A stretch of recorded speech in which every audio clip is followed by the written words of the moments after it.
Hey guys, welcome back, BTCKR here, and today we're doing something a little different. We're actually going to be showcasing Antimatter Sinestro.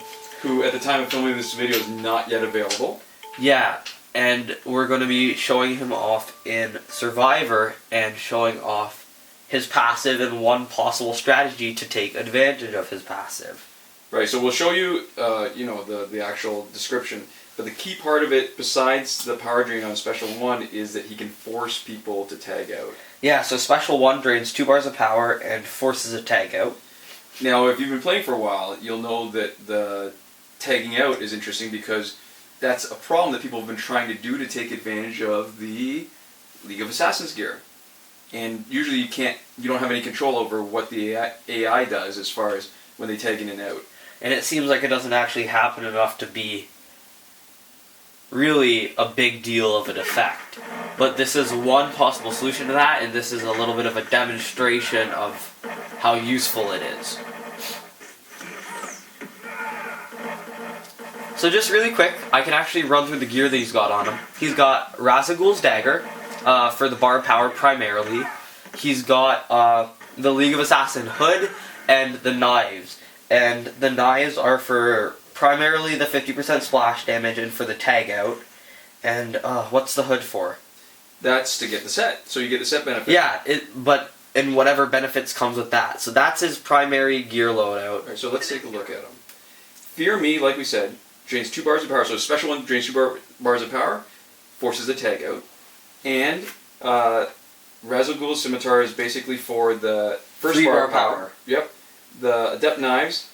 Okay, so this is interesting. If you're paying attention to what we're doing, you need somebody to tag in, and you need Sinestro to be there. Then you need to force them to tag out. So the fastest way of doing that is having 2 bars of power and using Special 1 twice. But here's the problem. If you knock somebody out, you don't actually engage the League of Assassins gear set properties. So what you really want to do is not knock out the second guy. Early on, that's hard. The second guy, because the teams are relatively weak, you often will knock them out. You don't get your power, and so you think maybe you shouldn't put the Adept Knives on it. But early on, that's actually better because chances are, even on a special without having taken 50% damage, splash damage coming in from the Adept Knives on the guy you just forced out, Yeah, it'll still knock him out. Yeah. So at this point, it's just better to deal the most damage to them as possible. And then, like, midway through, it actually gets better to take off the Adept Knives and use blades instead. Just so that you're not dealing too much extra damage. And then at the end again, when their health gets really high, it gets better to do knives again because you're not really with a big risk of knocking them out. Mostly your risk is just being able to kill them. So as you can see here, pretty much no matter what, the special will knock them out. Oh, this was good actually. They're strong enough. They were just strong enough that you could see the power drain, so he immediately got more specials. So as you can see, that was actually just barely on the edge of being strong enough to have that activate. And you can see we just used Special 1, Special 1, Special 1, Special 1. It was really good. So this is going to be a good strategy basically until Special 1 is disabled, I think in fight 12. Yeah, so, yeah. If you're looking to finish Survivor for the glory or whatever, because it's not like you get any special prize for finishing it, then this is not a build that will take you all the way there.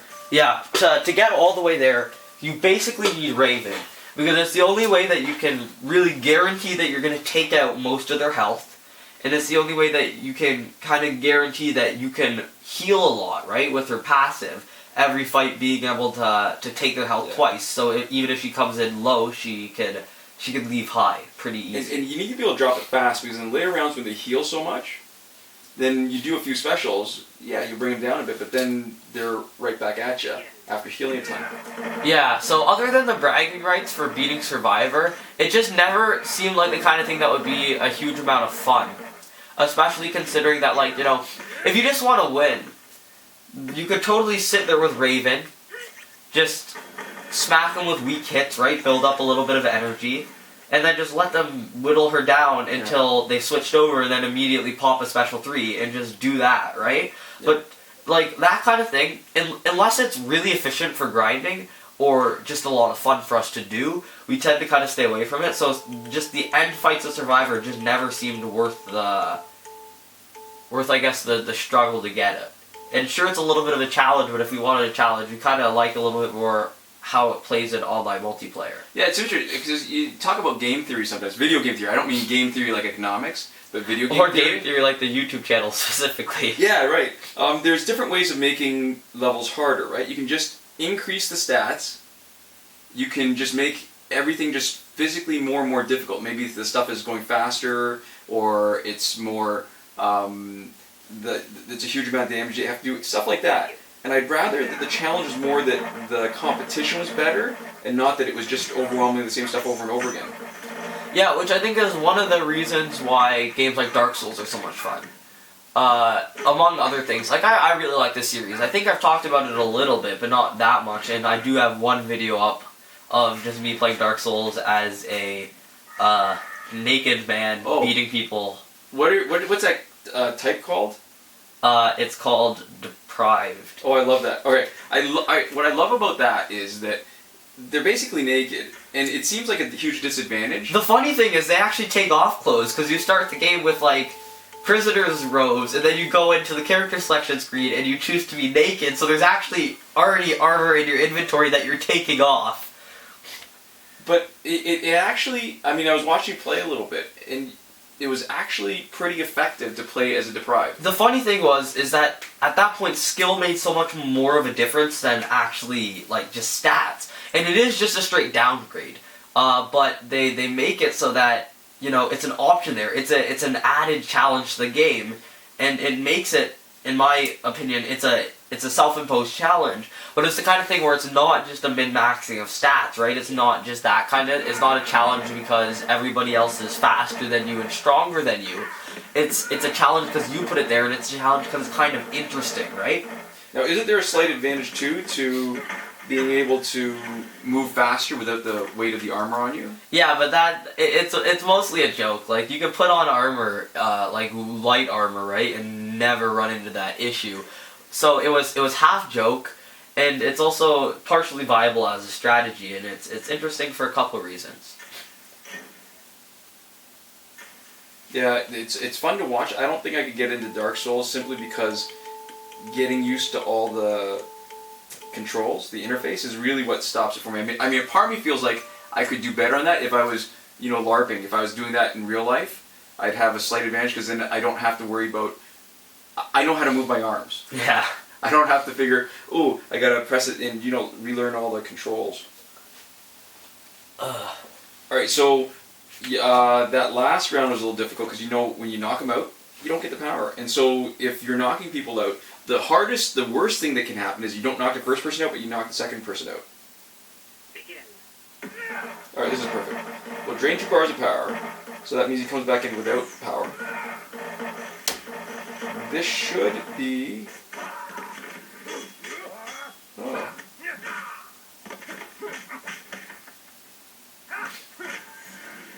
Alright, so that's the problem. What we've got here with Antimatter Sinestro is that his special 1, because he's got crit chance and crit boost, will sometimes do too much damage and knock people out. So sometimes it's actually better not to augment the character. And sometimes it's better to actually not try to buff his attack, to just let it at 100. You know, my instinct, which is normally pretty good, is I see the bar, I tap the bar. And in this case, sometimes it's better to hold it back, maybe, as a strategy. On the second guy, for sure. Yeah, first guy, if you don't knock him out, that's real bad. Yeah, first guy, I don't care. Knock him out, don't knock him, it doesn't matter. Because what you're doing is you're trying to bring the second guy in and have somebody that you can push out immediately. Yeah, and the second guy you don't want to knock out, for sure. So that's why we definitely need Batgirl. And we definitely need Ra's-al-Ghul's Scimitar, because otherwise what you're doing is you're spending a lot of time trying to build up bars of power. And trying to knock out the first guy. Yeah.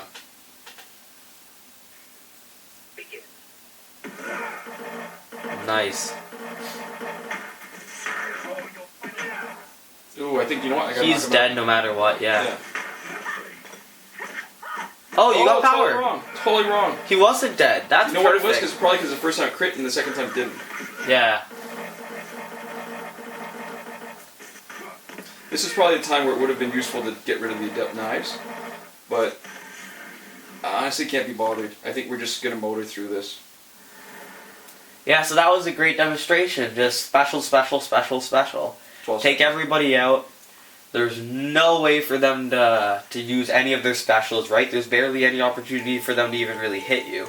Yeah. It's the same kind of Shazam-esque. Oh, right. With play. Shazam's Special 3? Yeah, except it's a little bit easier to set up. Yep. And that's more effective. I mean, with Shazam, you've got to basically have a build with Killing Joke Joker, and either... Or you gotta have a build with a bunch of power gen and, like, League of Assassins. But even that takes a while. Yeah. And Shazam's also old. It's always fun to play the newer characters. It's true. I mean, that's one thing that Injustice does get right. I mean, there's lots of stuff I'm frustrated with about Injustice, but that's not one of them. I think at the end of the day, no matter what I'm frustrated with about the game, it doesn't matter that much to me. Because, like, you know, sure, there's things that they're not doing great. They could be maybe a little bit nicer with the customer support and all that stuff. But at the end of the day, we're getting a free game, and we're getting a free game that we've played a lot. And any frustration that comes from it just comes from how much we care about the game. That's true. And especially, you know, a semi-successful YouTube channel. Well, I would say successful, but, you know, it's a different degree of scale from other YouTuber success. We can't really complain, because Injustice has brought us really nothing but good things. That's true. We've met a lot of interesting people. Yeah, the friends we made along the way. And the free stuff we get. Yeah, which is a reminder, actually, if you can see our unboxing videos, please, if you get the notification, please watch them. It helps us out, and that's actually part of what makes this fun and why we keep on doing this. Also, another reminder, the real power was friendship all along. Oh my god. Not love? Friendship? Not love? No, just friendship. Okay. Didn't you watch Frozen? Oh, that was sisterly love, sorry. That was actually, you know what I loved about Frozen? I love that it turned a few of the conventions on its head. So it takes those tropes of, you know, I always hated when they had the one true love and it was somebody that they just met and it was all blah blah blah. Familial love, family, is way more important. Man, we are going weird places in this video. Okay, but you know that last scene. All right, spoilers for anybody who hasn't watched it yet, right? Everybody's watched Frozen. But where you know, the kiss from one true love is what will save her, right? That was perfect. I think for a lot of reasons, not least of which is that was a great movie. Okay, and I feel like we should actually point out what we're doing. You can see just how overpowered this is, because we essentially get first specials an infinite number of times until we start knocking people out. And when we start knocking people out, because of the League of Assassins knives, everybody's kind of equally down to basically peanuts, and even if they aren't, by the time the second and third guys are coming in after the first one's been knocked out, right? The first one has already been brought down enough to get knocked out, and on top of that, in case the other guys have more health, the 50% is being applied before they even come in. So you can see, when enemies are better, he just can completely go to town on them. Yeah. So in a lot of ways, this is like the old Red Lantern Hal Jordan, except you're not having to take advantage of something that wasn't intended. All these gear sets, they were there, they're built in. If you don't have this particular build with Batgirl and League of Assassins stuff, and the Ra's al Ghul Scimitar, it's not nearly as easy. But when you do it, like Red Lantern Hal Jordan, what you had to do was take advantage of his ability to do his specials immediately, and also to have infinite specials with John Stewart Green Lantern. There we go. Yeah, so we're just gonna just totally wail on them, and keep wailing on them. The key is there's two elements to his passive, right? It's not just that it pushes them out, it also drains their power. So it's not like they can build up any power while they're... And there we go. They've just been tenderized until the very last guy. So yeah, as long as you can use your first special, this build, while very, very specific, and yeah, it takes a lot of resources, is just so good. Well, it's great for grinding. I mean, if you're looking to grind Survivor for more last laugh tickets and get your augmentations on. Or online multiplayer too. I guess so, if we were going to take it, but we're not entirely ready to get this account banned yet. Yeah, We're just playing around with it. obviously not until they're out. But there's definitely something to be said. I think in online player, what would be the problem for Sinestro would be if the second guy coming in, whoever tags in, is just too weak, because then he doesn't have the power, and he's, you know, he's not bad. His stats aren't bad, but he's not overwhelmingly overpowered like he is now. Yeah. So we've already done a lot of rambling in this video. I think I want to talk a little bit about I think the reason why Injustice, the mobile game, has been successful for so long. And like, I don't know if it's just that I wasn't aware of any like following for mobile games before, or if like games like this are just the biggest. But I think one of the things that makes it like just keep on going, right? It makes people keep coming back for more, is the fact that there is so much stuff like this, right? Where you can really do a lot of planning, and there's kind of a lot of ideas that you can bring to the table with this. So this kind of thing, right? I'm sure, definitely not for us, but I'm sure this kind of thing wouldn't just naturally occur to a lot of the people playing it, right? So it's the kind of thing where even if you're not playing, even if you are waiting for your energy to recharge, or knocked out, or waiting for your gear, just don't have a chance to play. I think there's a lot of this kind of stuff where you can think it over and puzzle it over, and there's a lot more depth to the game than it first appears to have, right, when you start playing it. Yeah. I just like finishing a goal that's really overpowered in survival with my silver Green Lantern. Yeah, that was actually perfect timing. I mean, I screwed up by not really paying attention and letting them get off a special, but this is we've just finished fight 11. Fight 12 is the one where special 1 is disabled, so we weren't really getting any further with that anyways. So, yeah, that was kind of fun. Yeah. Hope you liked our preview of Antimatter Sinestro. Or a demo if you're seeing him when he's available. And also just our weird ramblings. Yeah, thanks for watching, guys. Yeah, see you guys next time. Komoda.